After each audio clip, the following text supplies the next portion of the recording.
Hello guys, I am your Avdesh sir. Once again I am present before you.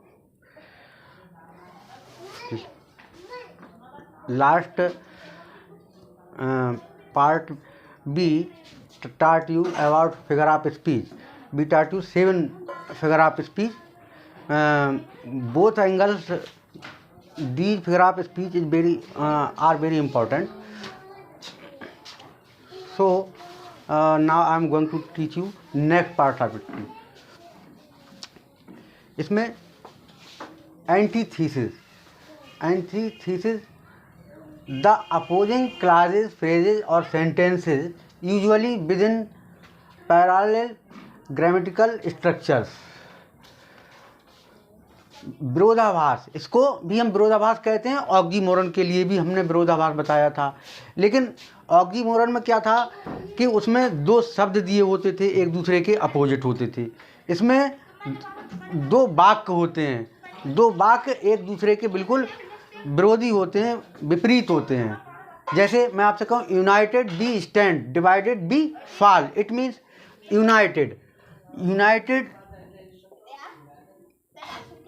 और यहाँ पर हो गया इसका अपोजिट डिवाइडेड।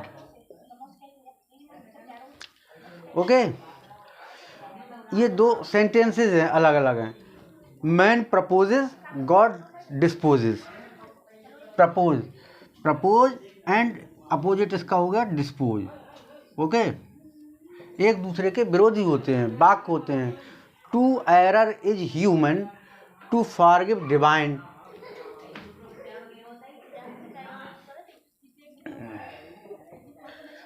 तो एरर का यहाँ पर आपका फॉरगिव हो गया। ये जो हैं, जो मैं बता रहा हूँ नेक्स्ट वाले, ये ग्रेजुएशन लेवल के हैं। ये आपके ग्रेजुएशन में इसमें से आता है। ये ग्रेजुएशन लेवल में आते हैं।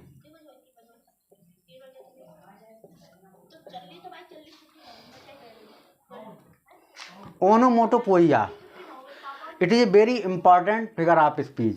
ओनोमोटोपोइया क्या होता है, इसका मतलब ध्वनि सूचक। इसमें आवाज़ आती है किसी की भी, जैसे डॉग बार्क, कुत्ते भौंकते हैं तो डॉग की वॉइस क्या है, बार्क करना। तो यहाँ पर ये हो गया भौंकना, ये आवाज़ से संबंधित है, जिसमें आवाज़ हो। द स्नेक आर हिसिंग, फुसकरा रहे हैं सांप, तो ये हिसिंग क्या हो गई, ये ध्वनि हो गई। द बीज आर बजिंग, तो ये आपका बजिंग। ये बजिंग जो है बीज करती हैं, मक्खियाँ भिनभिनाती हैं, तो इसमें बजिंग आ गया, तो उनकी आवाज़ ये हो गई। तो ये बात आपकी समझ में आ जाना चाहिए कि आपका ओनोमोटोपोइया जो है वो ध्वनि से संबंधित होता है। जहाँ भी किसी की ध्वनि आवाज़ का संकेत होता है तो आप समझ जाइए कि ये ओनोमोटोपोइया है। एंटीथीसिस में मैंने आपको बता दिया, 2 वाक्य एक दूसरे के अपोजिट में होते हैं, और ऑक्सीमोरन में आपके 2 शब्द एक दूसरे के ठीक अपोजिट में आते हैं, वाक्य एक ही होता है, इसमें वाक्य 2 होते हैं।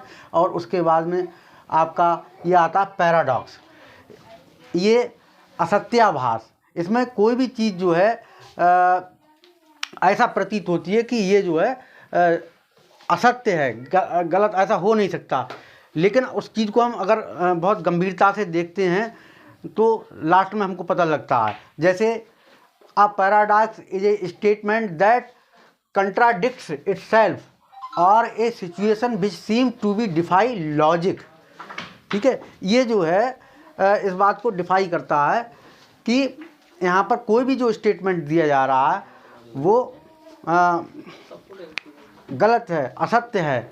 लास्ट जैसे ये कहा जाए, the child is the father of man, बालक जो है वो मनुष्य का पिता होता है।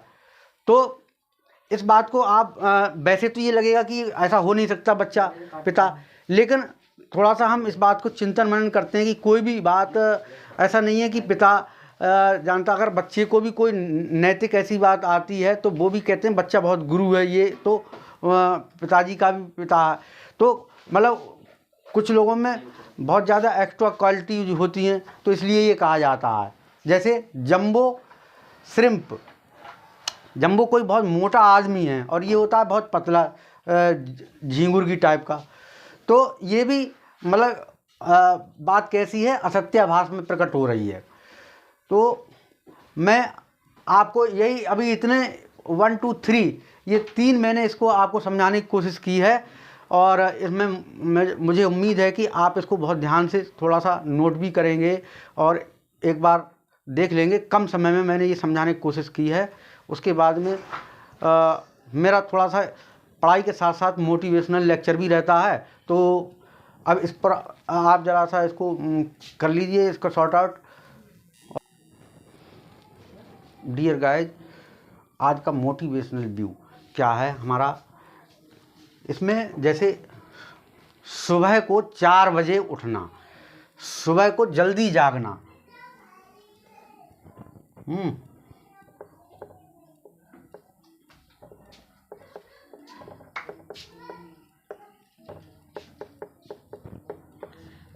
अब सुबह को जल्दी जागने के बहुत सारे कारण हैं, इसका सर्च किया गया है। जितना भी व्यक्ति जो तरक्की करता है, वो सुबह को जागने वाला, जो सुबह 4 या 5 बजे उठता है व्यक्ति, तो वो जो है बहुत आगे जाता है अपने जीवन में।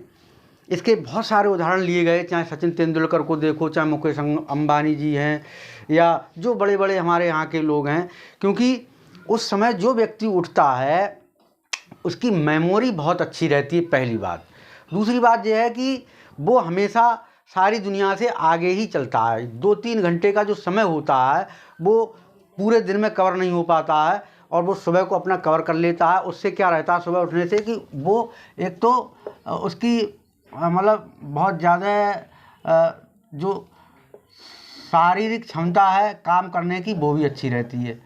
ठीक है, शारीरिक क्षमता, मानसिक क्षमता का विकास होता है, मेंटली स्ट्रांग रहता है।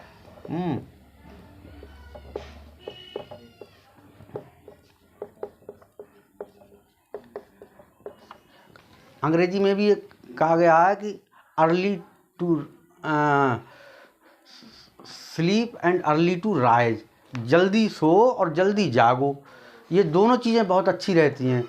ठीक है, और इससे क्या है कि हमारी मेमोरी, हमारी याददाश्त, मेमोरी बहुत तेज रहती है।